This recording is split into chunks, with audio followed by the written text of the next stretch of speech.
چاند نکلا چاند نکلا چاند نکلا چاند نکلا حسن کے شبستان کا مرحبا مرحبا چاند نکلا حسن کے شبستان کا مرحبا مرحبا چاند نکلا حسن کے شبستان کا مرحبا مرحبا کے مت والوں شب رسالت کے پروانوں غوث و خواجہ و رضا کے دیوانوں السلام علیکم ورحمۃ اللہ وبرکاتہ۔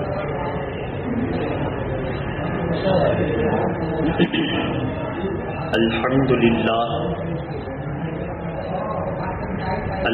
للہ رب العالمین والعاقبۃ للمتقین والصلاة والسلام علی رسولہ النبی الامین المتین الکریم، اما بعد اعوذ باللہ من الشیطان الرجیم، بسم اللہ الرحمن الرحیم۔ یا ایہا الذین آمنوا اتقوا اللہ وکونوا مع الصادقین،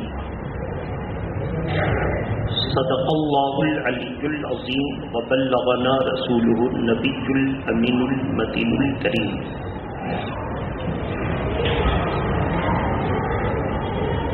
واہ کیا مرتبہ اے غوث ہے بالا تیرا، واہ کیا مرتبہ اے غوث ہے بالا تیرا، اونچے اونچوں کے سروں سے قدم اعلیٰ تیرا، سر بھلا کیا کوئی جانے کہ ہے کیسا تیرا، سر بھلا کیا کوئی جانے کہ ہے کیسا تیرا، اولیاء ملتے ہیں آنکھیں وہ ہے تلوا تیرا۔ عزیزان ملت اسلامیہ، آج کی اس محفل محبت میں گزشتہ سے منسلک میں نے تمام ما قبل اور ما بعد کے ولیوں کے سردار غوث الثقلین قطب ربانی محبوب سبحانی سیدنا شیخ محی الدین عبد القادر جیلانی رضی اللہ تعالی عنہ وارضاہ عنا کہ 11ویں شریف جسے ہم اور آپ محبت کے ساتھ بڑی 11ویں شریف کہتے ہیں، ان کے پوری دنیا میں اس اہتمام احتشام اور عالمانہ شان و شوکت کے ساتھ منائی جانے والی مذہبی تقریبوں میں سے 11ویں شریف بڑی تقریب ہے۔ ان کا تذکرہ کے تعلق سے بس یہی کہا جا سکتا ہے کہ اللہ کے ولیوں کی شان کے بارے میں سورہ کہف کی آخری آیت جب آپ پڑھیں گے تو اس میں یہ بات واضح ہوگی، لا نفد البحر، اللہ تعالی فرماتا ہے کہ اللہ کی شان یہ ہے کہ سارے درختوں کو کاٹ کر قلم بنا لیے جائیں اور سارے سمندر کو روشنائی کی صورت میں استعمال کی جائیں تو سارے قلم ختم ہو سکتے ہیں، سمندر کا پانی بشکل روشنائی ختم ہو سکتا ہے، لیکن اللہ کی تعریف اور اللہ کے کلمات ختم نہیں ہو سکتے۔ یہ ایک تفصیل تو وہ تھی جو عام، لیکن اللہ کے پیارے نبی صلی اللہ تعالی علیہ وسلم ارشاد فرماتے ہیں کہ حضرت عیسیٰ علی نبینا علیہ الصلاۃ والتسلیم سے جب پوچھا گیا آپ کون ہیں تو انہوں نے قرآن تو بعد میں اترا، اس وقت کی شریعت کے مطابق جواب دیا تھا، انی کلمۃ اللہ، میں اللہ کا کلمہ ہوں۔ خود قرآن مجید نے ارشاد فرمایا حضرت جبریل امین روح اللہ ہیں اور کلمۃ اللہ ہیں، روح بھی ہیں اور اللہ کا کلمہ بھی ہے۔ میرے اور آپ کے پیارے آقا ارشاد فرماتے ہیں کہ جب کوئی بندہ اللہ کے لیے اپنی ہر ایک سانس وقف کر دیتا ہے تو وہ کلمۃ اللہ بن جاتا ہے۔ اب اس تشریح کے مطابق لا نفد البحر قبل ان تنفد کلمات ملتا ہے۔ اگر پوری دنیا کے سمندر کو روشنائی کی صورت میں استعمال کیا جائے اور درختوں کو کاٹ کر کے قلم بنا لیا جائے تو یہ ختم ہو سکتے ہیں، مگر اللہ کے کلمے، ان کی تعریفات ختم نہیں ہو سکتی۔ تو اللہ کا کلمہ سے مراد قرآن بھی ہے، اللہ کے کلمہ سے مراد تعریف بھی ہے، اللہ کے کلمہ سے مراد عیسیٰ روح اللہ بھی ہیں، اور اللہ کے کلمہ سے مراد ہر ولی، ہر غوث ہے۔ لہذا ثابت ہو گیا کہ جس طرح اللہ تبارک تعالیٰ نے فرمایا میری تعریف کرتے رہو، روشنائی تو ختم ہو سکتی ہے، تعریف ختم نہیں ہو سکتی، تو جو اللہ والا ہو جاتا ہے سواری دنیا کے روشنائیاں ختم ہو سکتی ہیں، اللہ والوں کی تعریف ختم نہیں ہو سکتی، اللہ والوں کی تعریف ختم نہیں ہو سکتی۔ تو یہ فضیلت ہے۔ اب اس جامع فضیلت کے بعد اگر کوئی سمندر کے کنارے کھڑا ہو اور ہو پیاسا اور وہ سمندر کی لہروں کی تعریف کرے، سمندر کے حباب، بلبلوں، حباب کی تعریف کرے، اس کی موج کی تعریف کرے، وہ کرتا رہے، تو کیا اس کی تشنگی اور پیاس بجھ جائے گی؟ زور سے بولیے۔ بلا تشبیہ و تمثیل، اللہ کے ولیوں کی تعریف کرنے سے اللہ کے ولیوں کو اللہ تعالیٰ نے جس مشن پر نبوت و رسالت کے مطابق شریعت کو چلانے کے لیے بھیجا، تو یہ بات واضح ہو گئی کہ صرف تعریف کرنے اور تعریف سننے سے کما حقہ فائدہ نہیں مل سکتا جب تک کہ ہم ان کی پیروی نہ کریں، اور جب ان کی پیروی کر لیں گے تو پیاس پانی پینے سے بجھتی ہے اور مقصد ان کی پیروی سے حل ہوتا ہے۔ تو صرف تعریف ہی ضروری نہیں، تعریف کے ساتھ ساتھ عمل بھی ضروری ہے، اور عمل نہ ہو تو سب بیکار ہے، عمل ضروری ہے۔ بزرگوں کی تعریف سے تو یہ طے ہو گیا کہ یہ ہے جنتی، بھلے بد عملی کی سزا جہنم میں جا کر ملے گی، مگر وہ بھی کون سی سزا ملے گی اور ملے گی کہ نہیں ملے گی وہ ہم نہیں طے کر سکتے۔ وہ اللہ رحیم و کریم ہو، چاہے تو بڑے بڑے گنہگاروں کو معاف کر دے، اور چاہے تو تھوڑی سی غلطی پر کسی کو پکڑ لے تو کوئی چھوڑا نہیں سکتا، وہ ہم نہیں طے کر سکتے، مگر اتنا تو ہے کہ سزا ملے گی یا اللہ معاف کر دے گا۔ تو یہ سزا ملے گی، اللہ معاف کر دے گا، کس بنیاد پر؟ چونکہ اللہ نے قرآن مجید میں فرما دیا یا ایھا الذین آمنوا اتقوا اللہ وکونوا مع الصادقین، اے ایمان والو اللہ سے ڈرو اور سچوں کے ساتھ رہو۔ دوسرا ترجمہ سچوں کے ساتھ ہو جاؤ۔ تیسرا ترجمہ سچوں کی صحبت اختیار کرو۔ مفہوم سب کا ایک ہے، لفظ بدل چکا ہے۔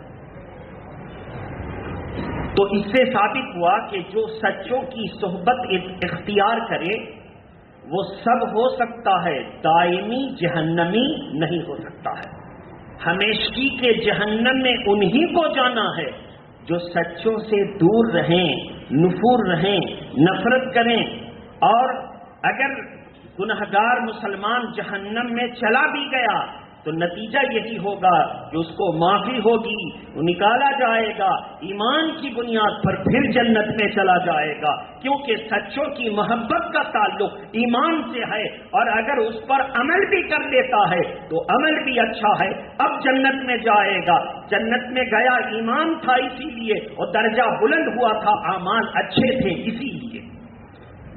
اس موضوع کو سمجھنے کے بعد درود شریف پڑھیں، اللہم صلی علی سیدنا شفینا حبیبنا مولانا محمد وعلی آلہ واصحابہ وبارک وسلم صلاۃ و سلام علیکہ یا رسول اللہ۔ ہم نے سرکار دو عالم صلی اللہ تعالی وسلم اور سرکار غوث اعظم کے درمیان دونوں کے مابین بہت غور و خوض کر کے یہ نتیجہ نکالا ہے کہ اللہ تبارک تعالیٰ نے سرکار دو عالم صلی اللہ تعالی وسلم کو اس دور میں بھیجا جب کفر و ضلالت کا دور تھا، گمراہی کا دور تھا، ہر طرف ظلم، ہر طرف چنگیزیت کے شکار لوگ ہو رہے تھے، اور سرکار غوث اعظم کو بھی جب اللہ نے بھیجا تو دونوں کے اندر یکسانیت پائی جاتی ہے۔ یہ دونوں نفوس قدسیہ کے تائید یافتہ ہیں۔ یکسانیت اس لیے پائی جاتی ہے کہ سرکار غوث اعظم بھی جس دور میں آ رہے ہیں وہ 6 صدی کا دور، بڑا ابتلا کا دور، آزمائش کا دور ہیں، تو مسلمان لیکن مسلمانیت نہیں تھی۔ سرکار غوث اعظم جب دنیا میں تشریف لائے تو اسلام نہایت کمزور ہو چکا تھا۔ اللہ تبارک تعالیٰ نے اپنے دین کی کمزوری کو دور کرنے کے لیے عبد القادر کو بھیجا۔ جس طرح اب شروع سے ہم لیں، اللہ کے نبی دنیا میں تشریف نہیں لائے تھے اور ان کے آنے کی بشارت انبیاء کرام دے رہے تھے۔ ان کے آنے کی بشارت انبیاء کرام اپنی اپنی جماعت میں دے رہے تھے۔ ابراہیم علیہ السلام نے اعلان کر دیا وہ آ رہے ہیں، اسماعیل علیہ السلام نے اعلان کیا وہ آ رہے ہیں، عیسیٰ علیہ السلام نے اعلان کیا وہ آ رہے ہیں، موسیٰ علیہ السلام نے اعلان کیا وہ آ رہے ہیں۔ اور جب غوث اعظم کا زمانہ آیا تو ان سے 200 سال پہلے کے بزرگوں نے اعلان کر کے انبیاء کی سنت تازہ کر دی کہ عبد القادر جیلانی آ رہا ہے۔ تو یکسانیت ہے، میرے نبی آئے تو بشارت آئی کہ آ رہے ہیں، ان سے قبل بشارت آتی گئی، اور غوث اعظم آئے تو ان سے قبل۔ کہاں ملے گا؟ عبد الحق محدث دہلوی نے اپنی کتاب اخبار الاخیار، نیک لوگوں کی خبریں، اس کا ترجمہ یہ ہے، اس میں فارسی میں ہے، اس میں لکھا، کیا لکھا؟ محبت کے ساتھ درود شریف پڑھیں، اللہم صلی علی سیدنا شفینا حبیبنا مولانا محمد مادر الجود والکرم۔ کتاب کا نام بہجت الاسرار، اس میں بھی یہ پایا گیا۔ کتاب کا نام قلائد الجواہر، قیمتی موتی کا ہار نامی کتاب، اس میں بھی لکھا گیا۔ لکھا یہ گیا کہ ابو بکر بزار رضی اللہ تعالی عنہ حضور سرکار غوث اعظم کے بہت پہلے کے ولی ہیں، اپنی خانقاہ میں بیٹھے ہیں، اچانک مراقبہ میں گئے اور کشف ہوا۔ کشف کا مطلب ہے آنکھ بند ہو یا کھلی، کوئی مطلب نہیں، لیکن سامنے سے تمام حجابات ہٹ جائیں اور وہ جو دیکھنا چاہے اللہ اسے دکھا دیتا ہے۔ کشف ہوا، اچانک سر اٹھایا اور کہا بغداد کی سرزمین پر میں دیکھ رہا ہوں، آج سے اتنے سال کے بعد عبد القادر نام کا ایک اللہ کا نیک بندہ، ایک اللہ کے ولی بغداد کی جامع مسجد میں کھڑے ہوں گے اور وہ کہہ رہے ہوں گے قدمی حاضی علی رقبت کل ولی اللہ۔ ترجمہ، میرا یہ قدم اللہ کے ولیوں کی گردن پر، آج سے میں اپنی گردن جھکا کر ان کا قدم اپنے کاندھے پر لیتا ہوں، یہ اعلان فرمایا۔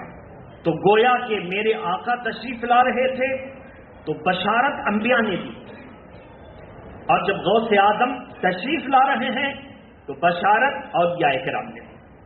پھر دونوں میں یکسانیت دیکھیے. ہمارے نبی سے پہلے جو نبی آئے یعقوب علیہ السلام کے بعد وہ سارے انبیاء بنی اسرائیل، سارے نبی بنی اسرائیل. اور ہمارے اور آپ کے آقا نے ارشاد فرمایا علماء امتی کا انبیاء بنی اسرائیل، ہماری جماعت کے علماء بنی اسرائیل کے نبیوں کی مانند ہیں.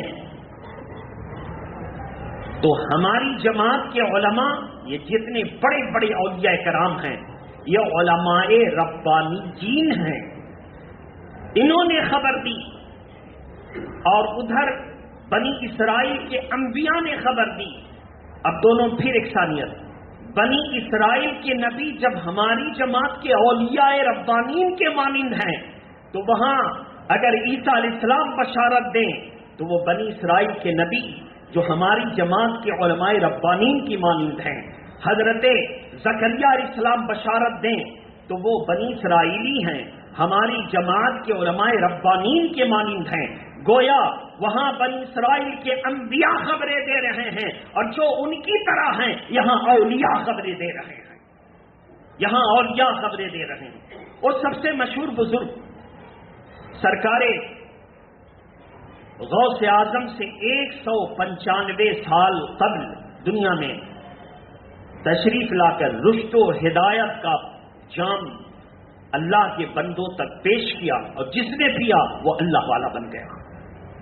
195 سال اسی بغداد کی سرزمین پر اپنی خانقاہ میں ہیں. حضرت سیدنا جنید بغدادی رضی اللہ تعالی عنہ سلسلے قادریہ میں یہ اہم بزرگ ہیں اور انہی کے سلسلے سے سرکار غوث اعظم کا سلسلہ ملتا ہے. 195 سال پہلے اپنی خانقاہ میں موجود ہیں. انہوں نے کشف کیا اور اعلان کر دیا اے لوگوں آج کے 195 سال تقریباً 2 صدی کے بعد ایک اللہ کا ولی اسی بغداد میں آئے گا، نام عبد القادر ہوگا. اللہ نے اس کو اولین اور آخرین پر تمام اولیاء پر فضیلت عطا فرمائی اور اس کو یہ کہنے کا حق ہوگا کہ میرا یہ قدم تمام ولیوں کی گردن پر، اس کو حق ہوگا، وہ میرے بعد آئے گا، وہ میرے سلسلے سے ہوگا. تو گویا یہاں بھی ہم موزونیت اور یکسانیت دیکھ رہے ہیں. ہمارے اور آپ کے نبی آ رہے ہیں تو انبیاء کی بشارت آ رہی ہے اور غوث اعظم آ رہے ہیں تو ان سے پہلے اولیاء کی بشارت آ رہی ہے. وہ سرکار غوث اعظم رضی اللہ تعالی عنہ جب گیلان کی سرزمین پر پیدا ہوئے تو بہت ساری کتابوں کا ماحصل یہ ہوتا ہے، اگر آپ کسی اردو کی کتاب میں پڑھیں کہ سرکار غوث اعظم بچپنے میں 40 دینار اپنے صدری میں، یعنی جس کو گدڑی بھی لوگوں نے کہا، اصل میں وہ صدری ہے، والدہ نے سی دیا اور وہ قافلہ کے ساتھ چلے. ڈاکوؤں نے پوچھا بتا بچے تیرے پاس بھی کچھ ہے؟ کہا ہاں یہ میری صدری میں میری امی نے سل دیے، 40 دینار ہیں. کہا بچے تو مذاق کرتا ہے؟ کہا مذاق نہیں کرتا ہوں، صحیح میں. وہ نہیں مانا. تو اس میں بچے کا لفظ ہے، لیکن اس وقت سرکار غوث اعظم کی عمر تقریباً 18 سال ہو چکی تھی. جب کوئی خوبصورت نوجوان ہوتا ہے اور کوئی بڑی عمر والا پوچھتا ہے تو پیار سے بچہ ہی بولتا ہے. زور سے بولیے. تو آپ اس خلجان کو دور کرتے ہیں. جب بہت سارے لوگوں نے سوال کیا کہ ایک روایت میں یہ ملتا ہے کہ سرکار غوث اعظم جب بغداد شریف علم کے لیے سفر فرماتے ہیں تو اپنی عمر بتاتے ہیں 18 سال. اور عبداللہ بدوی ڈاکو کا جو واقعہ آتا ہے تو وہ کہتا بچہ، کتابوں میں بچہ لفظ آتا ہے. تو اس جو ہے تشکیک کو دور کر دیں، شک شبہ کو دور کر دیں. جب کوئی بڑی عمر والا کسی پیارے سے بچے پر نظر پڑتی، بھلے وہ جوان ہو، تو بچہ ہی بولتا ہے. زور سے بولیے. چہرے پر جو نورانیت ہوتی ہے اس کی بنیاد پر اس کو بچہ ہی بولتا ہے.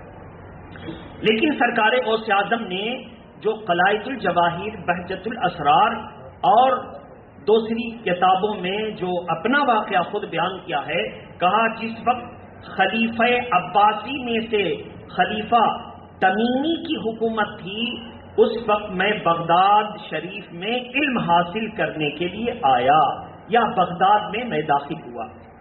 تو تمیمی کا زمانہ جو تھا 488 ہجری، اگر تمیمی کی بادشاہت کا زمانہ 488 ہجری تو سرکار غوث اعظم پیدا ہوئے 470 میں، اور 488 ہجری میں بغداد پڑھنے کے لیے آئے، تو عمر کتنی ہو گئی؟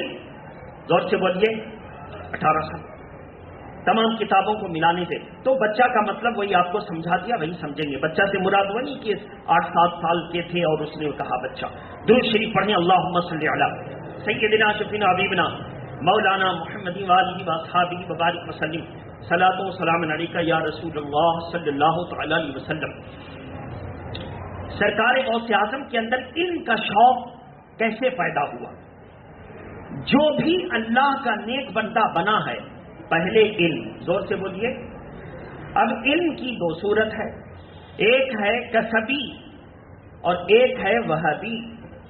وہابی کا معاملہ یہ ہے کہ اللہ تبارک تعالی راضی ہو جائے، بغیر محنت کے عطا کر دے، بغیر محنت کے عطا کر دے۔ اب وہ اور علوم ہے تو علم کسبی ہے، اور خاص اللہ کا علم ہے تو علم لدنی ہے۔ جیسے حضرت خضر علیہ السلام کے بارے میں قرآن مجید میں آیا، وَعَلَّمْنَاهُ مِن لَّدُنَّا عِلْمًا، اور ہم نے خضر کو اپنی طرف، یعنی اپنی طرف کا علم، اس کا عربی میں کیا معنی ہوگا؟ علم لدنی۔ اللہ کہے اپنی طرف کا علم، عربی میں معنی ہوگا علم لدنی۔ حضرت خضر کو ہم نے علم لدنی عطا فرمایا، یعنی اپنا خاص علم عطا فرمایا، اپنا۔ اب ایک دوسرا موضوع پھر ہم نے اس کو لے لیا، سمجھانا تھا، اس پر بھی بہت ساری جو ہے گفتگو ہو سکتی، اور بہت پرمغز باتیں آئیں گی کہ آدمی سن لے تو اس کا چہرہ روشن ہو جائے، علم لدنی۔ تو بہرحال تو میرے محترم بزرگ اور دوستو، سرکار غوث اعظم کے سینے میں علم کا جذبہ کب پیدا ہوا؟ سرکار غوث اعظم جب کچھ ہوش سنبھالتے ہیں تو سب سے پہلے والدہ محترمہ ان کو علم کے لیے لے جاتی ہے اور استاذ کے پاس بیٹھایا، اور جب استاذ نے بسم اللہ پڑھایا تو پورے 18 پارے غوث اعظم نے پڑھ دیے۔ پوچھا گیا تو جواب دیا، چونکہ میری والدہ، میں جب ان کے شکم مبارک میں تھا تو 18 پارے کی حافظہ تھیں، جو دن بھر میں کام کاج کرنے کے باوجود پڑھ دیا کرتی تھی۔ ہم اگر کام کاج کر رہے ہوں تو ہم کو حکم ہے کہ مت پڑھنا، ہاں کون پڑھ سکتا ہے؟ جو بغیر کسی دشواری کے اور الفاظ ادھر ادھر نہ ہو جائیں، ٹھیک پڑھ سکتا، صرف اس کو اجازت ہوگی۔ لیکن اگر مشابہات لگ گئے، متشابہات لگ گئے، شبہ ہو گیا، ادھر کا ادھر بھاگ رہا ہے، تو اس طرح بے توجہی سے قرآن پڑھنا جائز نہیں ہے۔ لیکن سرکار غوث اعظم کی والدہ کام بھی کرتی رہتی اور پڑھتی رہتی، مطلب ان کو اپنے اوپر یقین تھا کہ کام اپنی جگہ پر ہے، مگر ہر آدمی ایک وقت میں ایک ہی کام کر سکتا ہے، وہ اللہ کے خاص بندے ہیں جو ایک وقت میں کئی کام کر دیا کرتے ہیں۔ آپ دیکھیں، موٹی سی مثال، آپ کسی کتاب کا مطالعہ کر رہے ہیں، میرے ساتھ کبھی کبھی ایسا ہوتا، وقت بہت کم ہے اور اسٹڈی کر کے ہم کو نکلنا ہے، تو ہم کیا کرتے ہیں کہ آڈیو بھی اس کی سن لیتے ہیں اور ہم کتاب بھی سامنے رکھتے ہیں، اور کبھی کتاب پر توجہ جاتی ہے تو جو سن رہے ہوتے وہ بھول جاتے ہیں کیا کہا، پھر ہم اس کو پیچھے کرتے ہیں، اور کبھی سننے پر غور کر لیتے ہیں تو کتاب تو پڑھ رہے ہیں مگر کیا پڑھا یاد نہیں رہتا، تو پھر ہم اس کو ریپیٹ کرتے ہیں۔ اب سوچئے، لیکن اللہ کے جو نیک بندے ہوتے ہیں ان کی شان یہ ہوتی ہے کہ وہ ایک وقت میں کئی کام کر لیتے ہیں اور صحیح کر لیتے ہیں۔ تو غوث اعظم کی والدہ پر وہ فٹ مت کیجیے گا جیسے وہاں بھی لوگ فٹ کر دیتے کہ قرآن پڑھنے کا حکم یہ ہے کہ پوری دل جمعی کے ساتھ پڑھو، کوئی کام کوئی اور جگہ دل نہ بٹے۔ اب وہ کام بھی کرتی رہتی اور پڑھتی رہتی تو کہا جائے گا یہ ان کو خصوصیت اللہ نے انعام عطا فرمایا تھا کہ وہ ایک وقت میں کئی کام کرنے اور ہم ایک وقت میں کئی کام نہیں کر سکتے. بتاؤ اگر تم ان کی برابری کا دم بھرتے ہو تو کون عورت ہے جو اس زمانے میں 60 سال کی عمر میں بچہ ولادت کر سکے؟ زور سے بولیے، کوئی ہوگی عورت؟ تجربہ کار لوگ بولیں 60 سال کی عمر میں بچہ پیدا ہوگا کسی عورت کو؟ لیکن غوث اعظم جب پیدا ہوئے تو ان کی والدہ کی عمر 60 سال سے زیادہ تھی. ان کی والدہ کی عمر 60 سال سے زیادہ. اب سوچ کے دیکھیں، جب تم ان جیسی ماں نہیں ہو سکتی ہو تو کیسے برابری کر سکتی ہو؟ اور کون ہوگا جس کا بچہ پیدا ہو تو وہ 18 پارہ پڑھ جائے؟ جب ایک دن کے بچے کی شان یہ تم اس طرح نہیں ہو سکتے ہو تو کیسے برابری کا دعویٰ کر سکتے ہو؟ ہے نا؟ تو بہرحال 60 سال سے تجاوز کر چکی تھی، تقریباً 61 سال، 60 سال کی عمر میں شادی ہوئی تھی. کیوں ایسا ہوا تھا؟ ان کے والد حضرت عبداللہ صومعی عبادت و ریاضت میں مشغول، ان کی بیٹی فاطمہ امۃ الجبار امۃ الخیر فاطمہ ثانیہ وہ بھی عبادت و ریاضت میں مشغول. توجہ اور دوسری طرف گئے ہی نہیں کہ شادی کا خیال پیدا ہو، توجہ گیا ہی نہیں، پوری توجہ اسی طرف، پوری یکسوئی اسی طرف. اور جب سرکار غوث اعظم کے والد بزرگوار حضرت ابو صالح موسیٰ جنگی دوست کا گزر ہوا، ایک سیب کے بہانے سے دروازے پر کھڑے ہیں. کہا کیسے آنا ہوا؟ کہا سرکار یہ باغ آپ کا ہے؟ کہا ہاں. الحمدللہ یہ میرا ہے. کہا حضور تب ہم سے ایک غلطی ہو گئی، اس کی معافی تلافی کے لیے حاضر ہوں. کہا کون سی غلطی؟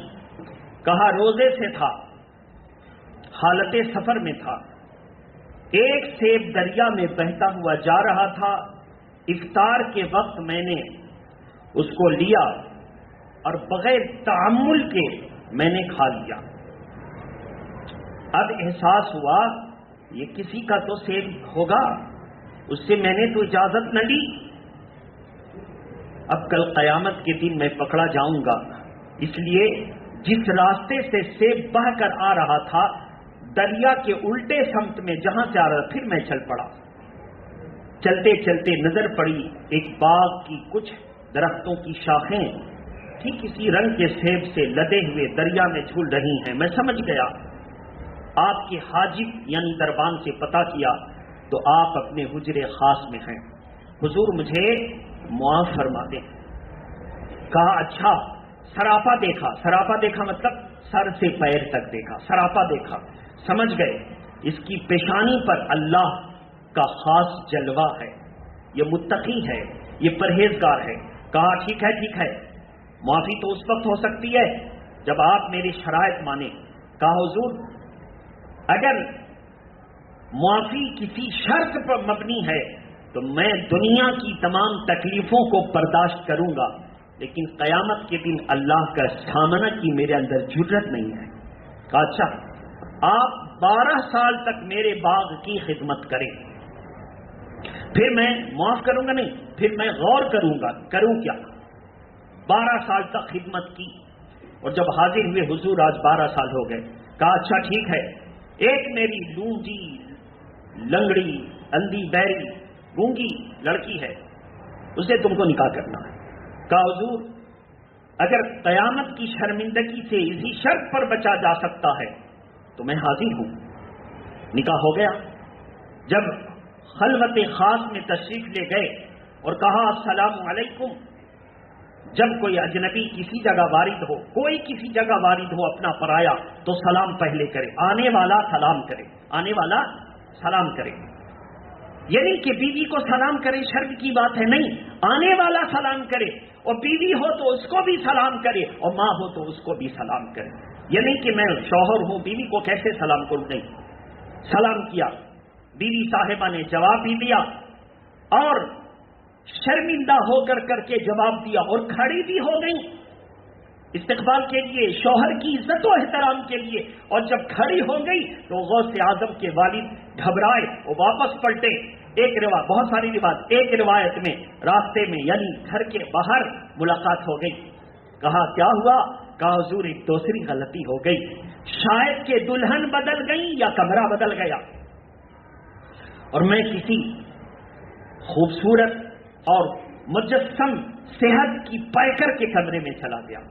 فرمایا عبد القادر جیلانی کے ابا کو، فرمایا ابو صالح وہی تیری بیوی ہے۔ موسیٰ اصلی نام موسیٰ، ابو صالح کنیت، جنگی دوست خطاب اور لقب۔ موسیٰ وہی تیری بیوی ہیں۔